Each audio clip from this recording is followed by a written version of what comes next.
Hello बच्चों, कैसे हो सभी। आपका एक बार फिर से स्वागत है मेरे YouTube चैनल मैथ्स हैकर पर। शुरू करते हैं क्लास विविध प्रश्नमाला 2। क्वेश्चन नंबर 13 तक हम कंप्लीट कर चुके थे। अब अपना क्वेश्चन नंबर 14। सिद्ध कीजिए दो क्रमागत धनात्मक पूर्णांकों का गुणनफल 2 से भाज्य है। अब देखिए क्रमागत पूर्णांकों की बात करते हैं। 1 2 3 4 5 6 जो अपनी गिनती है, ये सब क्या है? क्रमागत ही तो है। अब देखिए 1 के बाद 2 आता है, तो 2 है वो हमें कैसे मिला? तो 2 कैसे आया? 1 में 1 जोड़ने पर। 3 कैसे आया? 2 में 1 जोड़ने पर। यानी जब हम दो क्रमागत पूर्णांकों की बात करेंगे तो एक पूर्णांक है वो अपने से पिछले पूर्णांक में 1 जोड़ने पर प्राप्त होता है। तो यदि हम मान लेते हैं कि कोई पूर्णांक x है, तो अगला पूर्णांक क्या होगा? x प्लस 1 होगा। तो माना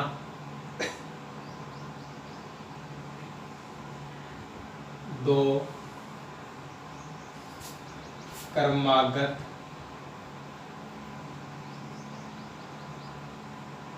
धनात्मक पूर्णांक x तथा x प्लस 1 है। ठीक है, अब हमें बात करनी है इनके गुणनफल की।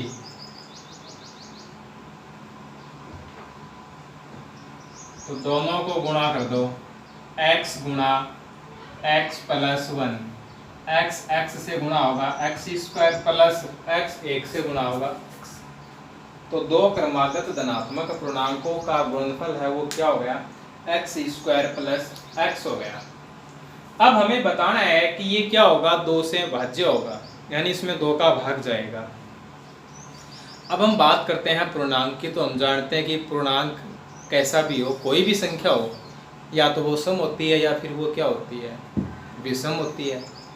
ठीक है, सम तो हम उसको 2q रूप कह सकते हैं, और विषम तो 2q प्लस 1 हो जाएगा। हम जानते हैं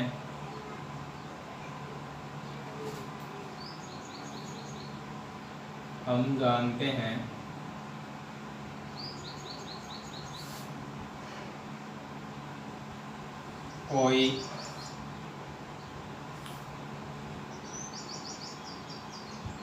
धनात्मक पूर्णांक 2q या 2q प्लस 1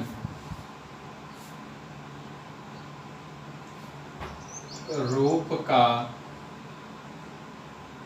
होता है। एक बार के लिए हम लेके चलते हैं कि ये 2q है और x स्क्वायर प्लस x की वैल्यू फाइंड कर लेंगे। ठीक है, x इक्वल टू 2q, तो x square plus x equal to क्या हो जाएगा? 2q स्क्वायर प्लस 2q, ये हो जाएगा। अब इसमें 2q कॉमन आ रहा है, तो क्या बचेगा?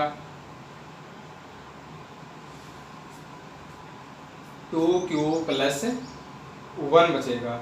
अब देखिए q इंटू 2q प्लस 1, इसको हम कोई अन्य नाम दे दें। जैसे हमने इसको क्या कह दिया? m कह दिया, जहां m की वैल्यू क्या है? q इंटू 2q प्लस 1 है। तो अब देखो 2m, और 2m है वो क्या है? 2 से भाज्य है।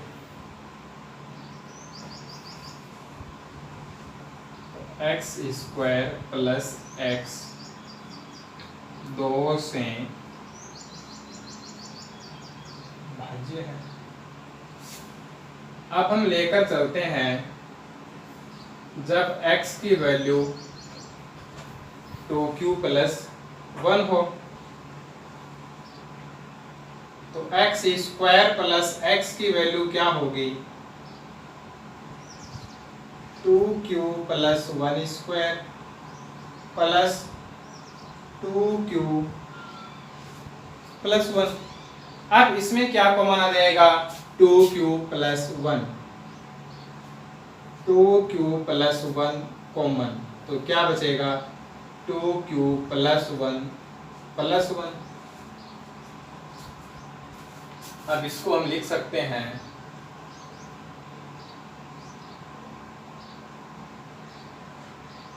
2q plus 1 into 2q plus 2। अब 2q प्लस 1, 2q प्लस 2। अब इसका जो एक भाग है वो तो सम है, और एक जो भाग है वो कैसा है, विषम है। अब एक भाग सम है और एक भाग विषम है।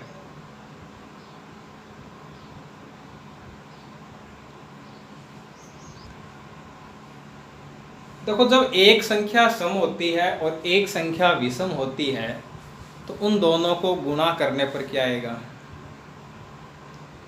सम संख्या आएगी ना।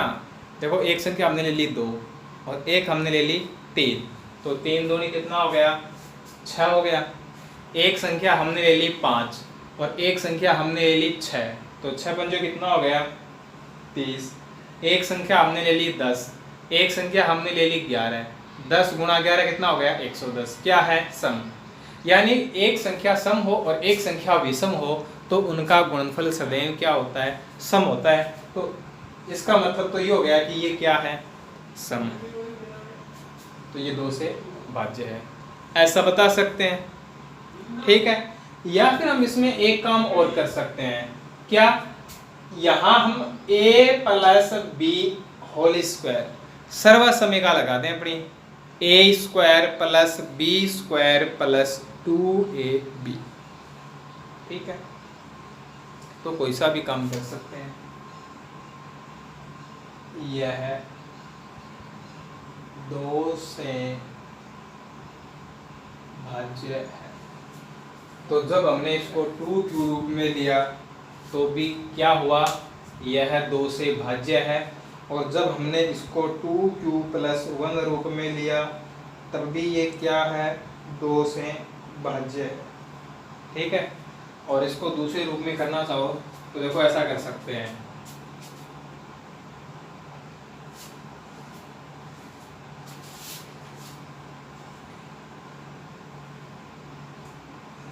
इसमें लगा दो a प्लस बी का वर्ग, तो ये हो जाएगा 4q square plus 4q plus 1 plus 2, 4q square plus 6q plus 2, ऐसा लिख देंगे इसको। अब इसमें देखो 2 कॉमन आ जाएगा, तो क्या बचेगा 2q square plus 3q plus 1, इसको हम 2m कह सकते हैं ना, जहाँ m की वैल्यू क्या है, 2q square plus 3q plus 1, और ये क्या है, 2 से भाज्य।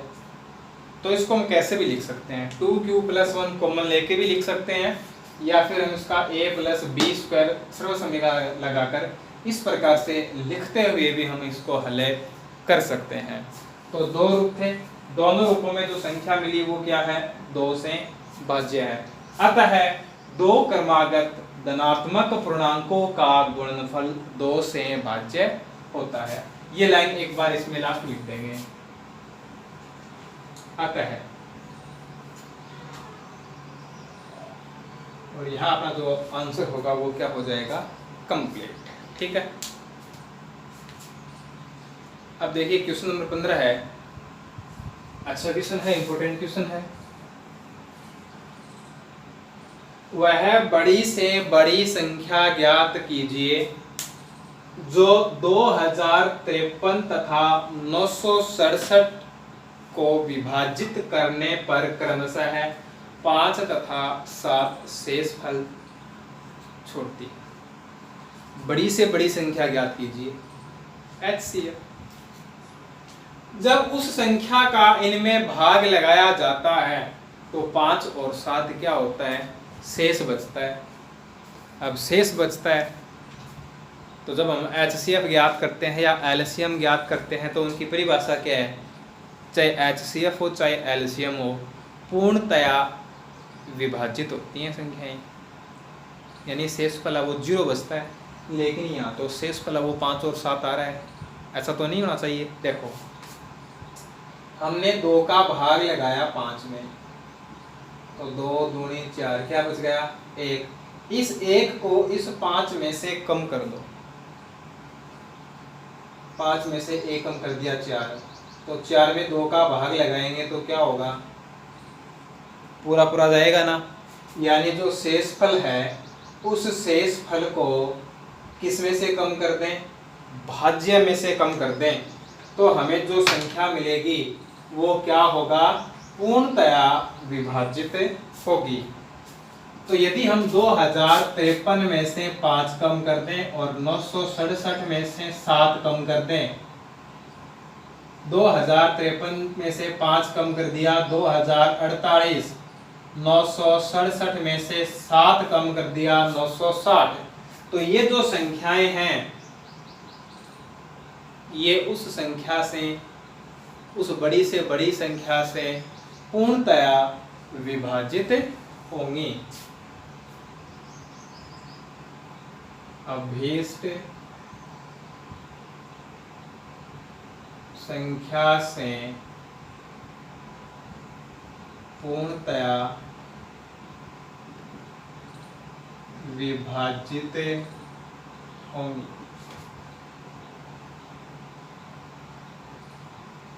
तो जो शेषफल था उस शेषफल को हमने इन संख्याओं में से क्या कर लिया? कम कर लिया। ठीक है, तो हमें जो संख्याएं मिली हैं ये क्या होंगी? उस अभीष्ट संख्या से, उस बड़ी से बड़ी संख्या से पूर्णतया विभाजित होंगी। अब हमें बड़ी से बड़ी संख्या ज्ञात करनी है, इसका मतलब हमें क्या ज्ञात करना है? HCF ज्ञात करना है। ठीक है, तो इसके लिए हम क्या करेंगे? 2048 और 960 इन दोनों का HCF ज्ञात करेंगे। HCF ज्ञात करने के लिए हमने 2 विधियां पढ़ी हैं, यूक्लिड विभाजन एल्गोरिथम और अभाज्य गुणनखंड विधि। तो चाहे कोई सी भी विधि लगा दो, ठीक है, उसमें कोई दिक्कत नहीं है कि हमने यहाँ कौन सी विधि का प्रयोग किया है। 2048 और 960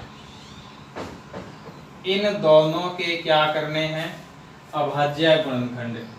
ठीक है, 2048 2 का भाग, 1024 2 का भाग, 512 2 का भाग, 256 2 का भाग, 128 2 का भाग, 64 2 का भाग, 32 2 का भाग, 16 2 का भाग, 8 में 2 का भाग, 4 में 2 का भाग, 2 में 2 का भाग 1। यानी 2048 को हम क्या लिखेंगे? 2 कितनी बार आएगा? 11 बार। इसी प्रकार से 960 2 का भाग 480, 2 का भाग 240, 2 का भाग 120, 2 का भाग 60, 2 का भाग 30, 2 का भाग 15, 3 का भाग 5 बार और 5 का भाग 1 बार। 2 कितनी बार है? 6 बार। गुणा में 3 और गुणा में 5। अब हम ज्ञात करेंगे इनका HCF। तो जो कॉमन है उसको लेना है, और कॉमन है वो क्या है? 2। कितनी बार? 6 बार। तो HCF है वो क्या हो गया? 2 की घात 6 हो गया, और 2 की घात 6 का मान क्या होता है? 64 होता है। 2 को 2 से 6 बार गुणा करके देख लेंगे। इसका मतलब जो अभीष्ट संख्या है वो क्या होगी? 64 होगी। अतः अभीष्ट संख्या कितनी है? 64 है। यानी 64 का भाग हम 2053 और 967 में लगाएंगे तो क्रमशः है 5 और 7 शेष बचेगा। ठीक है, अब देखिए क्वेश्चन नंबर 16। ये दो संख्याएं दे रखी हैं इस रूप में और बताना है कि ये संख्याएं भाज्य क्यों हैं। ठीक है, अब देखिए भाज्य संख्या है तो भाज्य संख्या के बारे में हम क्या जानते हैं, कौन सी संख्या भाज्य होती है। ठीक है, वह संख्या जिसमें कम से कम 3 संख्याओं का भाग जाए वही भाज्य संख्या है।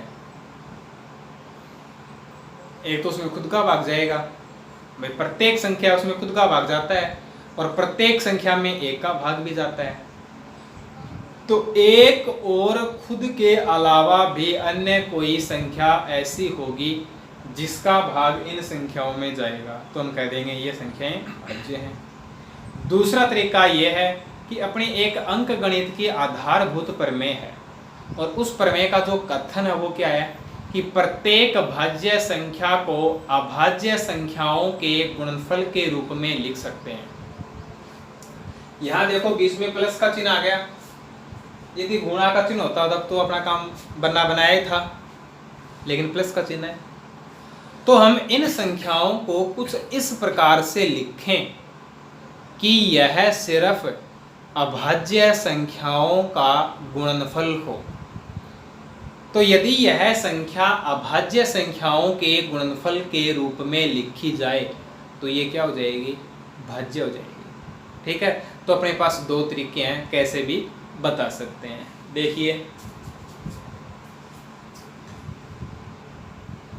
क्या कॉमन, 13 कॉमन आना तो 7 गुणा 11 प्लस 1, 13 गुणा 11 गुणा 7 कितना हो जाएगा 77 और 77 में 1 जोड़ देंगे तो 78।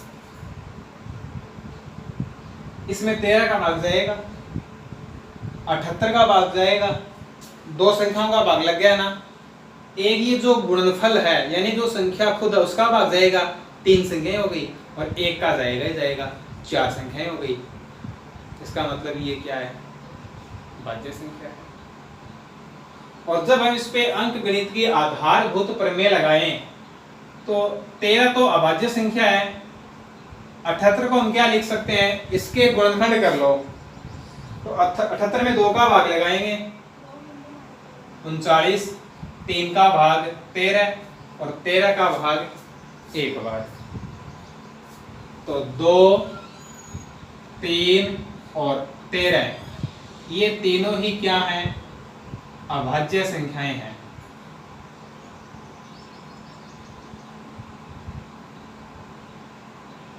जब ये तीनों अभाज्य संख्याएं हैं तो इसका मतलब यह क्या है, भाज्य संख्या है।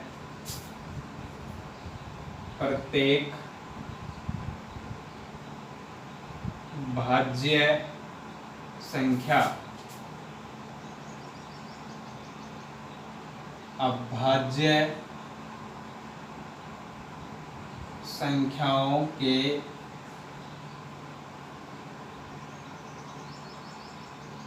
गुणनफल के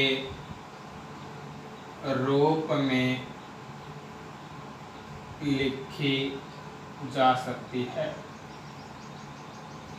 या लिखी जाती है, ऐसे लिख दें, लिखी जाती है, व्यक्त की जा सकती है। तो दी गई संख्या कैसी है, भाज्य संख्या है। ठीक है, इसी प्रकार से हमें इस क्वेश्चन को करना है। 5 कॉमन, 7 गुणा 6 गुणा 4 गुणा 3 गुणा 2 प्लस 1, 5 7 42, 42 गुणा 4 3 12 दूनी 24 और प्लस में क्या आ गया, 1 आ गया।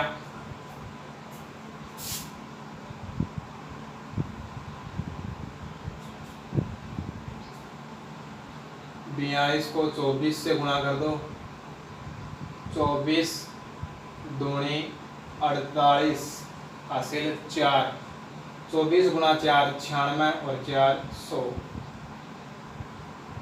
5 गुणा 1009, 5 भी अभाज्य है और 1009 भी अभाज्य है। जब दोनों संख्याएं अभाज्य हैं तो दी गई संख्या है वो अभाज्य संख्याओं के गुणनफल के रूप में लिखी गई।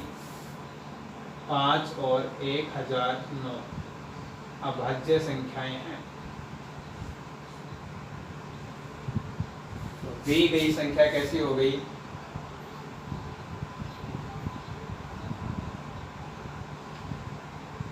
दी गई संख्या अभाज्य संख्या है। ये था अपना क्वेश्चन नंबर 16। अब देखिए क्वेश्चन नंबर 17 है, क्वेश्चन नंबर 19 और 20 हम पहले कर चुके हैं, ठीक है ना, तो उसमें कोई खास बात नहीं है। एक क्वेश्चन नंबर 18 देखते हैं। एक बरामदा है, उस बरामदे की लंबाई और चौड़ाई दे रखी है।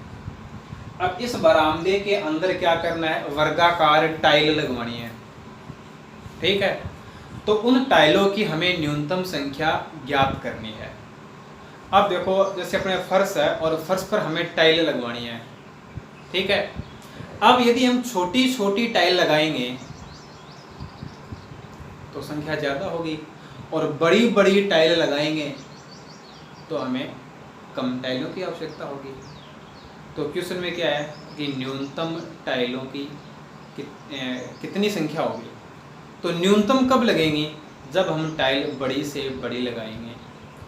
अब यदि हमें यहाँ टाइल की लंबाई चौड़ाई जो भी उसके लिए लागू है वो बताई गई होती, तब तो हम बता देते कि टाइलों की संख्या बराबर बरामदे का क्षेत्रफल बटे एक टाइल का क्षेत्रफल। लेकिन टाइल की विमा नहीं है। हमें इतना बताया गया है कि टाइल कैसी है? वर्गाकार है, यानी टाइल की लंबाई चौड़ाई सेम रहेगी। अब लंबाई के अनुदिश और चौड़ाई के अनुदिश यदि हम टाइल लगाते हैं तो सीधी सी बात है, उस टाइल की जो भी विमा होगी, जो भी उसकी लंबाई रहेगी, उसका इन दोनों में क्या होगा? पूरा पूरा भाग जाएगा, ठीक है। अब टाइल कम से कम टाइल कब लगेंगी? जब हम बड़ी से बड़ी टाइल लें। तो बड़ी से बड़ी संख्या जो इन दोनों को विभाजित करे क्या हो गया? HCF। तो उस टाइल की जो विमा होगी वो इनका क्या होगा? HCF होगा। लंबाई चौड़ाई मीटर और सेंटीमीटर दोनों में है। इसको यदि हम सेंटीमीटर में लिख दें तो 1 मीटर में होते हैं 100 सेंटीमीटर। तो 18 मीटर में हो गए 1800, 1800 और 72 जोड़ देंगे तो 1872। अब ये किस में है? सेंटीमीटर में है। ये कितना हो गया? 1320 सेंटीमीटर। अब हम ज्ञात करेंगे वर्गाकार टाइल की विमा, और वो होगी HCF 1872 और 1320। अब डायरेक्ट हमें यहाँ इनका HCF लिखना है, कोई जरूरी नहीं है कि इनके हम अभाज्य गुणनखंड करके दिखाएं, ठीक है।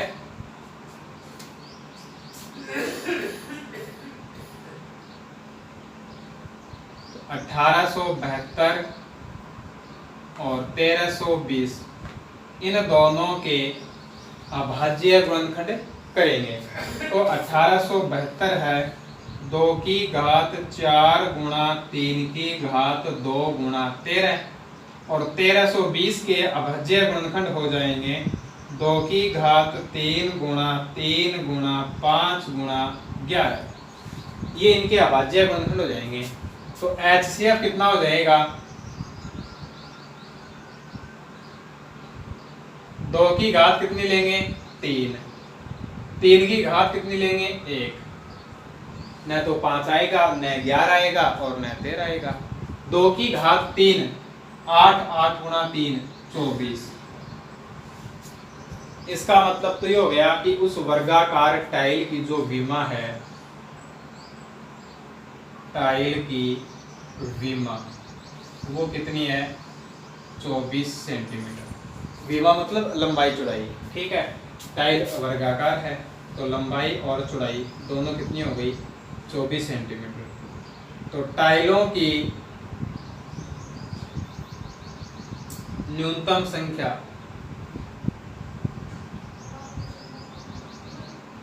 क्या होगी, बरामदे का क्षेत्रफल बट्टे एक टाइल का क्षेत्रफल। बरामदा है आयताकार, लंबाई चौड़ाई अलग अलग है ना, तो आयताकार हो गया। और आयत का क्षेत्रफल क्या होता है, लंबाई गुणा चौड़ाई। तो 1872 गुणा 1320। और टाइल है वर्गाकार, वर्ग का क्षेत्रफल होता है भुजा गुणा भुजा, 24 गुणा 24। अब इसको हमें क्या करना है, सरल करना है, ठीक है। तो 24 का भाग 1872 में लगा दो, 24 का भाग 1320 में लगा दो, 24 का भाग 1320 में लगाएंगे, 24 पंजो 120, बच गया 12, उतार लेंगे 0, 24 पंजो 120, कितना आ गया, 55 आ गया। अब 24 का भाग 1872 में, 24 का भाग 1872 में लगाओ, 24 का भाग है इसमें 78 बार, तो 78 को क्या करना है, 55 से गुणा करना है, तो यह आ जाएगा 4290। तो 4290 टाइल लगेंगी। अपना चैप्टर है वो कंप्लीट होता है। कोई भी क्वेश्चन रह गया हो, आपको नहीं आ रहा हो तो कमेंट कर देना, ठीक है।